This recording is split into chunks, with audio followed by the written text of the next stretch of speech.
అలా ఉదయాన్నే గార్డెన్లోకి వెళ్తే ఆ ఫీలింగ్ చాలా బాగుంటుంది కదా. చూడండి, పాయలాకండి ఇది.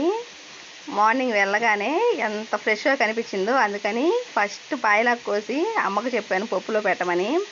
తర్వాత అంజూరా చెట్టు దగ్గరికి వెళ్ళాము. చెట్టుకు కాయలు పండి ఉన్నాయి. పండి ఉంటే మనం ఊరుకుంటామా? ఉదయాన్నే కోసేసాం బ్రష్ చేసుకున్న తర్వాత. వాటి టేస్ట్ అయితే సూపర్గా ఉంటుంది, పచ్చి కాబట్టి. మీరు డ్రై అంజూరా తిని ఉంటారు, వీటి టేస్ట్ కూడా చాలా బాగుంటుందండి వాటికంటే. తర్వాత చెట్టు చూడండి, గులాబీ పూలు ఎంత బాగా పూసాయో. మార్నింగ్ వాటిని చూస్తుంటే ఆనందం చాలా బాగుంటుంది కదా. మల్లెపూలు కూడా రాత్రి కోయటం మర్చిపోయింది, ఉదయానికల్లా ఇచ్చున్నాయి.